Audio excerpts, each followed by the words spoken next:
부조와 선지자 제45장 여리고의 함락. 히브리인은 이미 가나안에 들어갔으나 아직 그 나라 백성들을 정복하지는 않았다. 인간의 안목으로 볼 때에는 이 땅을 정복하기 위해서는 길고도 어려운 전쟁을 치러야 할 것처럼 보였다. 가나안에는 강대한 민족들이 살고 있었는데 그들은 그들의 영토의 침략에 대항할 준비를 이미 갖추고 있었다. 여러 종족들은 공통된 위험에 대한 공포심으로 인해 1차 단결하였다. 그들의 말과 철병거와 지형에 대한 밝은 식견과 전쟁을 위한 훈련 등을 생각할 때 그들은 훨씬 더 유리한 입장에 있었다. 게다가 그 나라는 견고한 성체로 방어되어 있었는데 그 성읍들은 크고 성벽은 하늘에 닿아 있었다. 그들 자신들의 힘이 아니라 전능하신 분의 능력의 보증으로서만 이스라엘은 절박한 전투에서 성공을 발할 수 있었다.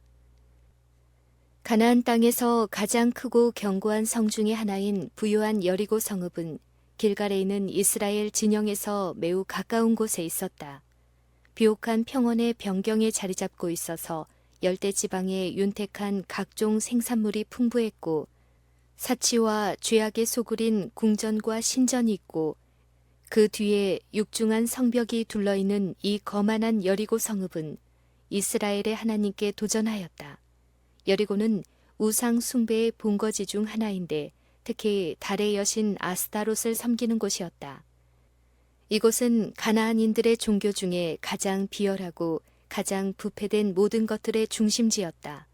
벳부올에서 범한 죄의 무서운 결과가 마음속에 생생한 이스라엘 백성은 이 이교의 성읍을 증오와 공포의 눈으로 바라볼 수 있었다. 여호수아는 가나안 정복의 제1보가 여리고를 함락시키는 일이라고 생각하였다. 그러나 그는 무엇보다도 먼저 하나님의 인도하심에 대한 보증을 간구하여 그 보증을 받았다. 여호수아가 진영에서 물러가 이스라엘의 하나님께서 당신의 백성 앞에 행하시기를 묵상하고 기도할 때에 키가 크고 풍채가 당당하고 칼을 빼어 손에 든 한 무장한 군사를 보았다. 너는 우리를 위하느냐, 우리의 대적을 위하느냐는 여호수아의 도전에 그는 여호와의 군대 장관으로 이제 왔느니라 라고 대답하였다. 호렙산에서 모세에게 내 발에서 신을 벗으라. 네가 선 곳은 거룩하니라 명하셨던 동일한 명령이 이 신비스러운 낯선 사람의 참 성격을 드러내었다. 이스라엘의 지도자 여호수아 앞에 서셨던 분은 지존하신 그리스도이셨다. 위험에 눌린 여호수아는 땅에 엎드려 경배하고 내가 여리고와 그 왕과 용사들을 내 손에 붙이셨다는 보증의 말씀을 들었으며 그분으로부터 그 성읍을 빼앗는 일에 대한 지시를 받았다. 여호수아는 하나님의 명령에 순종하여 이스라엘 군대를 정렬시켰다. 그러나 공격을 가하지 말아야 하였다. 그들은 단순히 하나님의 법궤를 메고 나팔을 불면서 그 성읍 주위를 돌아야 하였다.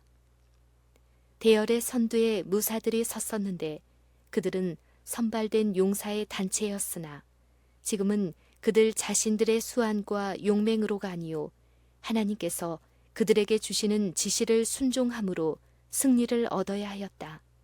그 뒤를 나팔을 가진 7 제사장이 따랐다. 그 다음에는 그들의 신성한 직무를 나타내는 의복을 입은 제사장들이 거룩한 영광의 구름에 둘러싸인 하나님의 법궤를 메고 행진하였다. 그 후에 이스라엘 군대는 각 지파마다 그 지파의 깃발 아래 행진하였다. 그 운명 지어진 성읍을 도는 행렬은 이와 같았다. 이 강대한 군사들의 발걸음 소리와 엄숙한 나팔 소리가 산들의 메아리 치고 그 소리가 다시 여리고 시가에 울려 퍼졌는데 그 소리밖에는 아무 소리도 들리지 않았다. 돌기를 마치자 전군은 조용히 각기 장막으로 되돌아가고 법궤는 성막 안에 전에 있던 자리에 안치되었다. 여리고 성읍의 파수꾼들은 경의와 공포로서 이스라엘의 모든 행동을 세밀히 감시하고 이를 상관에게 보고하였다. 그들은 어찌하여 이스라엘이 이와 같은 일을 행하는지 그 뜻을 알지 못했으나 강대한 군대가 성스러운 법궤와 수종드는 제사장들과 함께 그들의 성읍을 매일 한 번씩 도는 것을 볼 때에 이 신비스러운 광경은 이교의 사제들과 백성의 마음을 공포에 사로잡히게 하였다. 그들은 아무리 강력한 공격이라도 능히 성공적으로 막아낼 수 있으리라는 확신을 가지고 다시 그들의 튼튼한 방어 시설들을 점검해 보았다. 이 이상한 시위 때문에 저희에게 어떤 해가 돌아올 수 있다는 생각을 조롱하는 자들이 많았다. 다른 이들은 날마다 성읍을 도는 행렬을 바라볼 때 두려워하였다. 그들은 전에 이스라엘 백성들 앞에 홍해가 열렸으며 얼마 전에는 요단의 길이 열려 그들이 건너온 것을 기억하였다. 그들은 앞으로도 하나님께서 이스라엘을 위하여 어떠한 경이로운 일을 더 행하실지 알 수 없다고 생각하였다. 이스라엘 대군은 6일 동안 여리고 성을 돌았다. 7째 날 새벽에 여호수아는 여호와의 군대를 소집하여 그들에게 이르기를 이제 하나님께서 이 성읍을 그들에게 주셨으므로 여리고 성을 7바퀴 돈 후에 나팔 소리가 크게 들리거든 큰 소리로 외치라고 지시했다. 거대한 이스라엘 대군은 운명 지어진 성벽 주위를 엄숙히 행진하였다. 보조를 맞추어 걸어가는 많은 사람의 발걸음 소리와 이른 아침에 고요함을 깨트리는 나팔 소리가 때때로 울리는 것을 제외하고는 모두 조용하였다. 견고한 돌로 된 튼튼한 성벽은 사람들의 포위를 멸시하는 것처럼 보였다. 성벽 위에 있는 파수병들은 첫 바퀴를 돌고 나서 뒤따라 2번째 바퀴를 돌고 이어서 3번째, 4번째, 5번째, 6번째 바퀴를 도는 모습을 공포심을 가지고 바라보고 있었다. 이 신비스러운 행동의 목적은 무엇일까? 어떤 큰 사건이 임박하고 있는 것이 아닐까? 그들은 오래 기다릴 필요가 없었다. 7번 돌기를 마친 후 긴 행렬은 멈추어 서고 한동안 조용하던 나팔들이 일시에 울려 온 땅을 진동시켰다. 견고한 돌로 쌓인 성벽이 그 거대한 망대와 활 쏘는 구멍 있는 흉벽과 함께 기초에서부터 흔들려 우르르 하고 무너져 내렸다. 여리고 거민들은 공포에 질려 움직일 수 없었고 이스라엘 대군은 진군하여 들어가 그 성읍을 점령하였다. 이스라엘 사람들이 자기 힘으로 승리를 얻은 것은 아니었다.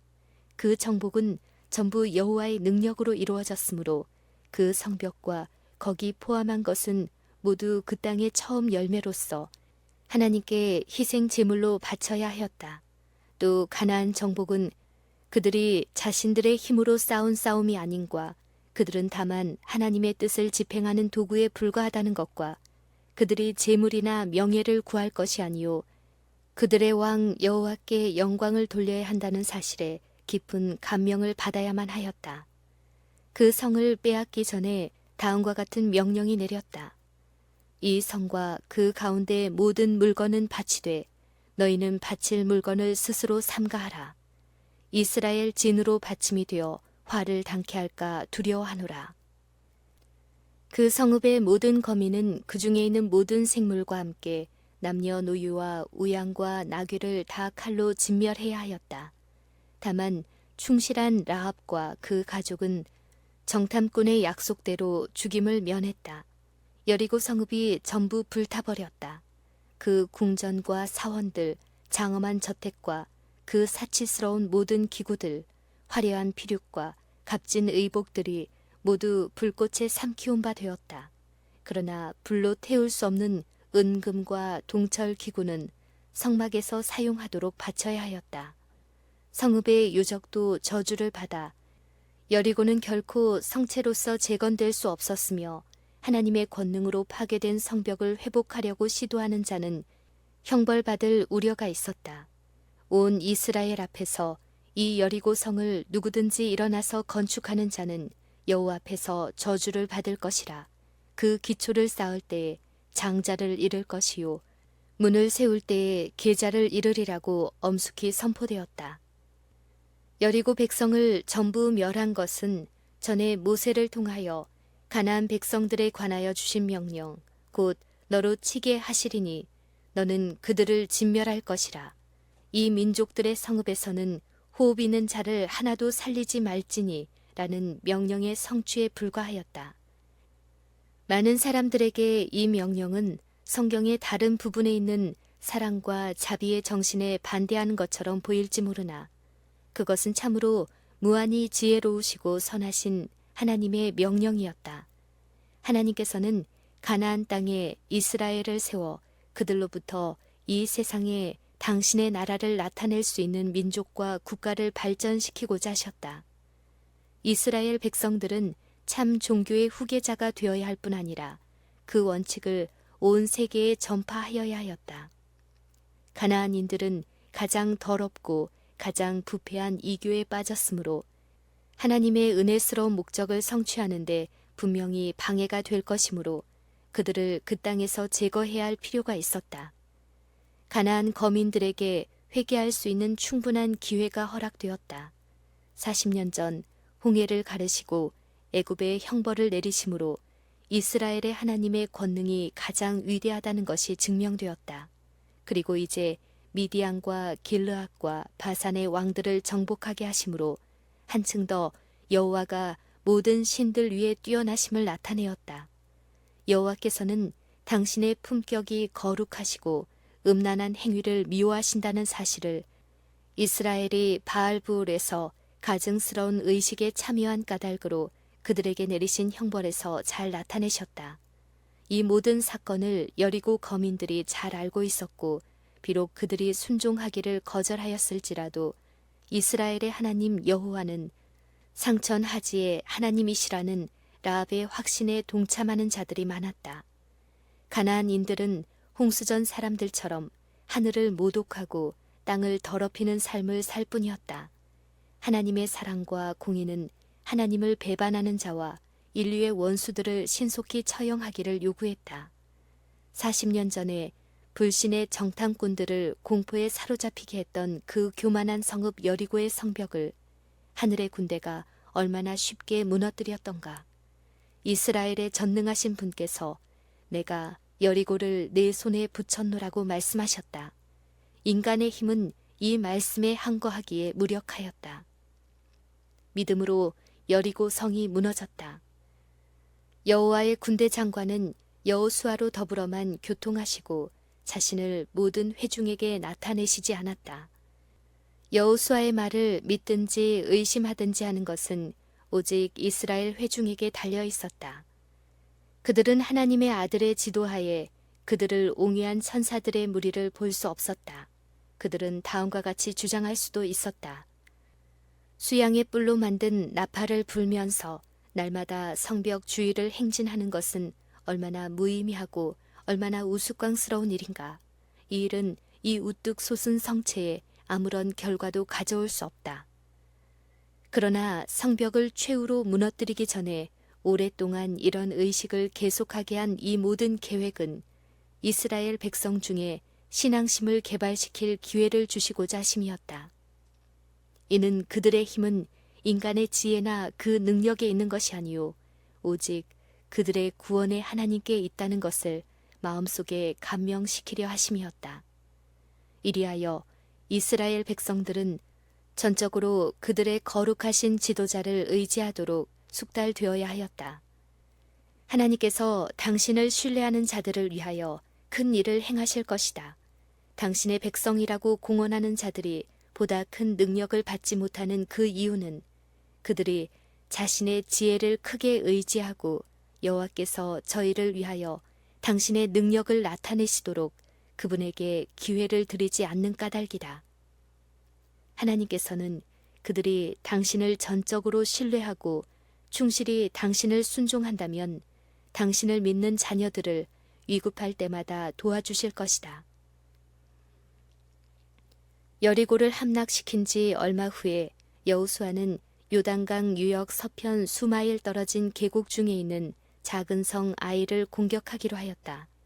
그곳에 보낸 정탐꾼들은 그곳 주민은 적고 그곳을 점령하기에는 적은 군대밖에 필요치 않으리라는 보고를 가지고 돌아왔다. 하나님께서 그들을 위하여 이루신 대승리는 이스라엘 백성에게 자만심을 가지게 하였다. 하나님께서 가나안 땅을 그들에게 허락하셨으므로 그들은 안심하였고 하나님의 도우심만이 그들에게 성공을 줄 수 있다는 사실을 또 잊어버렸다. 여호수아까지도 하나님의 뜻을 묻지 않고 아이 성을 정복할 계획을 세웠다. 이스라엘 백성들은 자신들의 힘을 높이고 원수를 경멸하기 시작하였다. 쉽게 승리를 얻으리라는 기대를 가지고 그곳을 취하는 데는 3,000명의 군사면 족하다고 생각하였다. 이 군사들은 하나님께서 그들과 함께 하시리라는 보증도 없이 공격하여 돌진해 나아갔다. 이스라엘 군사는 아이 성문 가까이 진군하였으나 가장 완강한 저항을 받고 말았다. 그들은 적의 수요와 철저한 준비를 보고 당황하고 혼란에 빠져 가파른 내리막길로 도망하였다. 가나안인들은 맹렬히 추격하여 성문 앞에서부터 쫓아와서 내려가는 비탈에서 쳤다. 그때에 36명이 죽임을 당했는데 비록 그 수요는 적었지만 이 패배는 전 회중을 낙담하게 하였다. 백성의 마음이 녹아 물같이 되었다. 이것이 이스라엘 사람이 가나안인과 실전에서 교전한 최초이었는데 이 작은 성읍의 방어군에게 이처럼 패배를 당한다면 그들 앞에 있는 큰 전투의 결과는 어떻게 될 것인가? 여호수아는 그들이 성공하지 못한 것은 하나님의 불쾌히 여기심의 표시임을 알고 슬퍼하고 염려하여 옷을 찢고 이스라엘 장로들과 함께 여호와의 궤 앞에서 땅에 엎드려 머리에 티끌을 무릅쓰고 저물도록 있었다. 여호수아는 슬프도소이다 주 여호와여 어찌하여 이 백성을 인도하여 요단을 건너게 하시고 우리를 아모리 사람의 손에 붙여 멸망시키려 하셨나이까. 주여 이스라엘이 그 대적 앞에서 돌아섰으니 내가 무슨 말을 하오리이까. 가나안 사람과 이 땅 모든 거민이 이를 듣고 우리를 둘러싸고 우리 이름을 세상에서 끊으리니 주의 크신 이름을 위하여 어떻게 하시려나이까 라고 부르짖었다. 여호와께서는 일어나라 어찌하여 이렇게 엎드렸느냐. 이스라엘이 범죄하여 내가 그들에게 명한 나의 언약을 어기었느니라고 대답하셨다. 이때는 절망과 비탄에 빠져 있을 때가 아니요 신속하고 단호하게 행동해야 할 시간이었다. 진영 중에 은밀한 죄가 있었는데 이것을 찾아서 제거하기 전에는 여호와의 임재와 축복이 당신의 백성과 함께 하실 수 없었다. 그 바친 것을 너희 중에서 멸하지 아니하면 내가 다시는 너희와 함께 있지 아니하리라. 하나님의 심판을 집행하라는 명령을 받은 자 중에 한 사람이 하나님의 명령을 무시하였다. 그러므로 이스라엘 민족 전체가 그 범죄자의 죄에 대하여 책임이 있었다. 그들이 바친 물건을 취하고 도적하고 사기하였다. 여호수아는 범죄자를 수색하여 처벌하라는 명을 받았다. 범인을 찾아내기 위하여 제비를 뽑아야 하였다. 죄인을 직접 지적하지 아니하고 그 문제를 한동안 의문 중에 두어서 백성들로 하여금 저희 중에 있는 죄에 대하여 책임을 깨닫게 하여 마음을 살피고 하나님 앞에 겸비하게 하도록 하였다. 여호수아는 이른 아침 그 지파대로 백성을 모아 엄숙하고 인상 깊은 의식을 시작하였다. 하나하나 조사하는 일이 진행되었다. 무서운 심사는 점점 더 범인에게 가까워지고 있었다. 최초에는 지파, 그 다음에는 종족, 그 후에는 가족, 최후에는 범인을 잡아내게 되었는데 유다 지파 갈미의 아들 아간이 하나님의 손가락에 의하여 이스라엘을 괴롭히는 자로 지목되었다.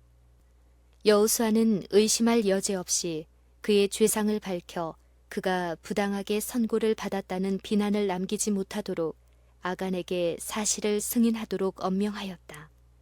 비참한 아간은 그의 죄상을 다음과 같이 철저히 고백하였다. 참으로 나는 이스라엘 하나님 여호와께 범죄하여 내가 노력한 물건 중에 시날산 아름다운 외투 한 벌과 은 200세겔과 50세겔 중에 금덩이 하나를 보고 탐내어 취하였나이다. 보소서 이제 그 물건들은 내 장막 가운데 땅 속에 감추었나이다. 즉시 사자를 그의 장막에 보냈고 사자들이 그가 말한 장소의 땅을 파보니 물건이 그의 장막 안에 감추었는데 은은 그 밑에 있는지라. 그들이 그것을 장막 가운데서 취하여 여호수아에게로 가져오매 그들이 그것을 여호와 앞에 놓으니라. 아간에게 형벌이 선고되었고 즉시 그 형이 집행되었다.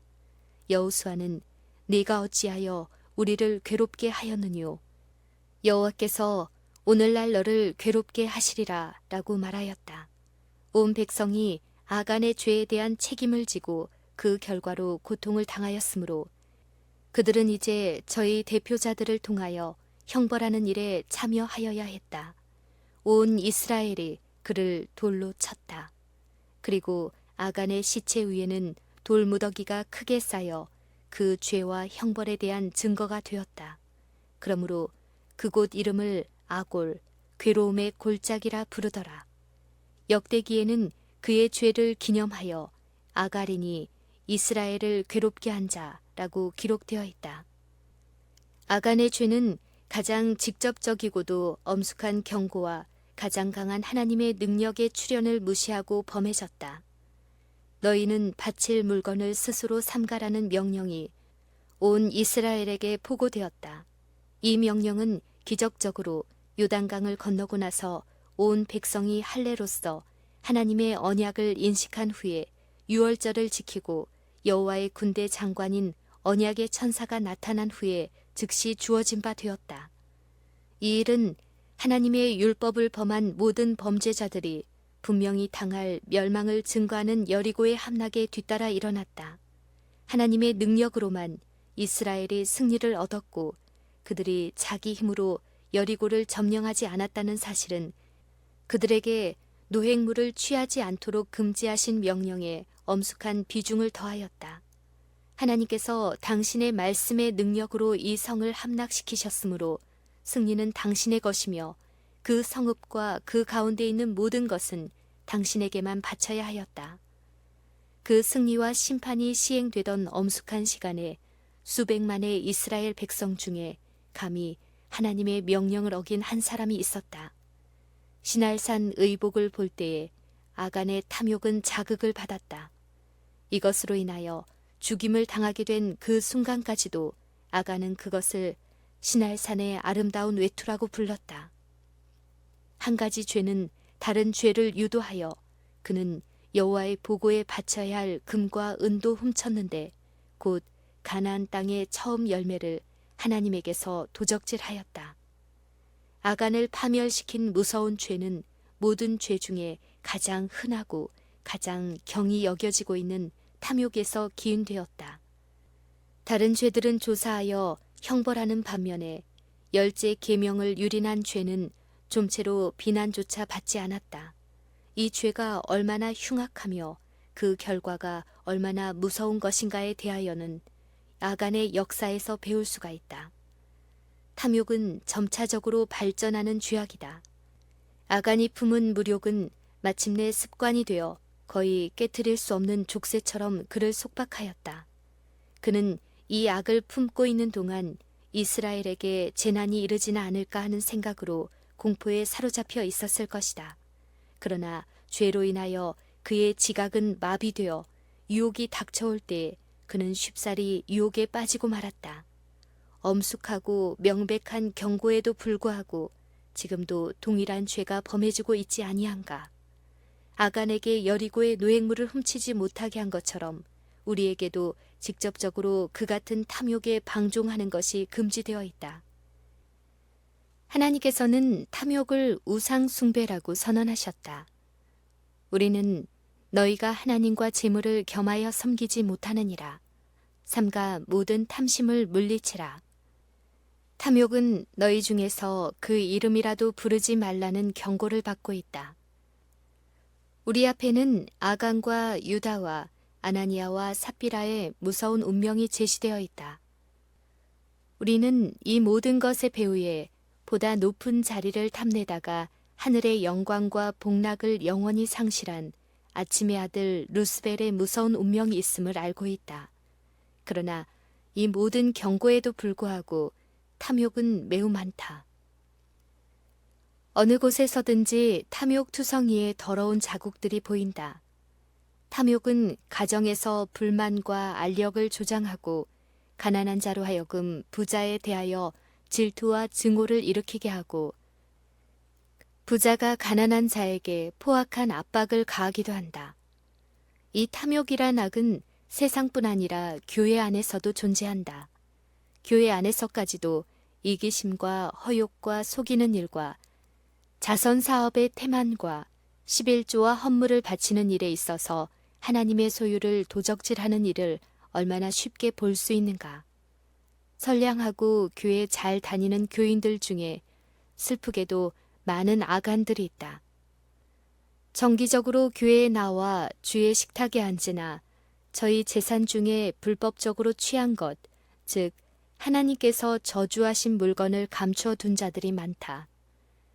많은 군중들은 신할산의 아름다운 외투를 위하여 양심의 호소와 천국의 소망을 희생한다. 많은 무리들이 그들의 성실과 훌륭하게 될 가능성을 돈주머니와 바꾼다.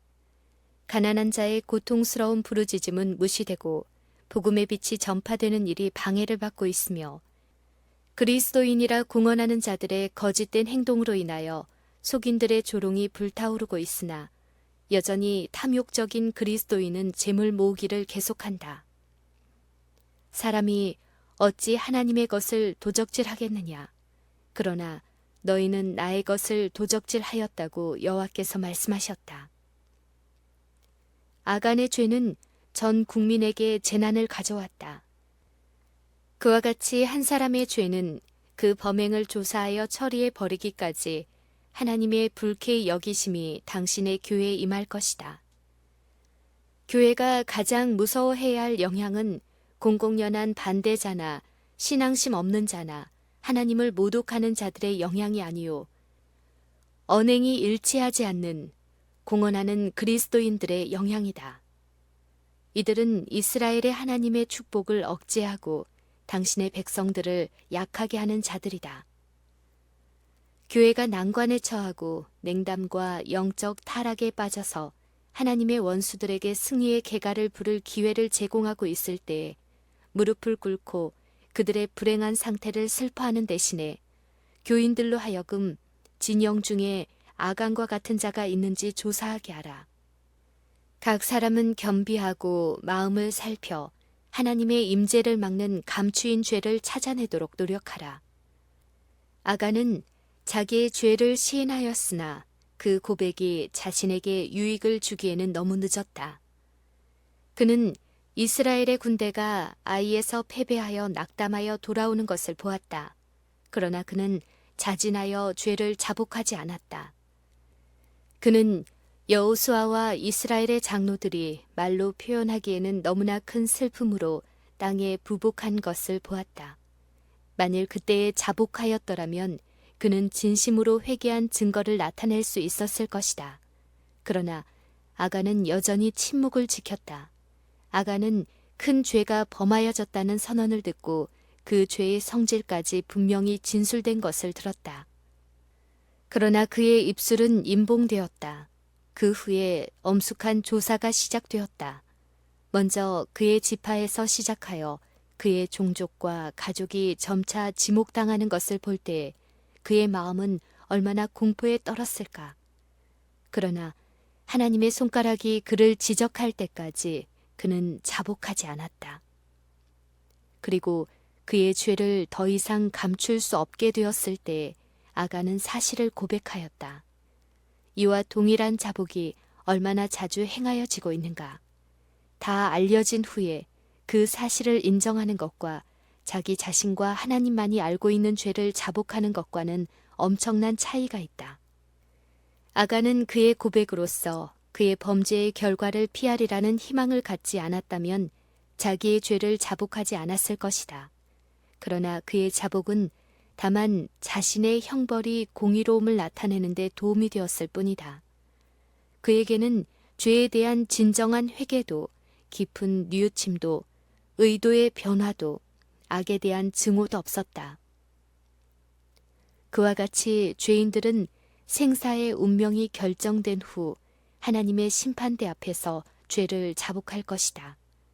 그들에게 미칠 결과가 각각 저희 죄를 시인하게 할 것이다. 선고에 대한 무서운 느낌과 형벌에 대한 두려움에 의하여 어쩔 수 없이 그렇게 자복할 것이다. 그러나 이와 같은 자복은 죄인을 구원할 수 없다. 많은 사람들은 아간처럼 그들의 범죄를 같은 사람에게 감출 수 있으면 안전하다고 생각하며 혼자 속으로 하나님께서는 죄악을 엄격히 주목해 보지 않으실 것이라고 믿는다. 조만간 희생 제물이나 헌물로도 영원히 죄를 속할 수 없는 그날에 그들의 죄가 그들을 찾아낼 때에는 모두 너무 늦었음을 알게 될 것이다. 하늘의 기록들이 공개될 때에 재판장께서는 말씀으로 인간에게 그들의 죄를 선언하지 않으시고 날카롭게 가책을 느끼게 하는 시선을 던지심으로 모든 행위와 일상생애의 모든 업무가 행악자들의 기억에 생생하게 떠오르게 하실 것이다. 그 사람은 여호수아의 시대에서처럼 지파로부터 가족에게까지 색출될 필요가 없을 것이며 자신의 입술로 자기 수치를 고백할 것이다. 사람들에게 감추어졌던 죄악이 그때에는 전 세계에 선포될 것이다.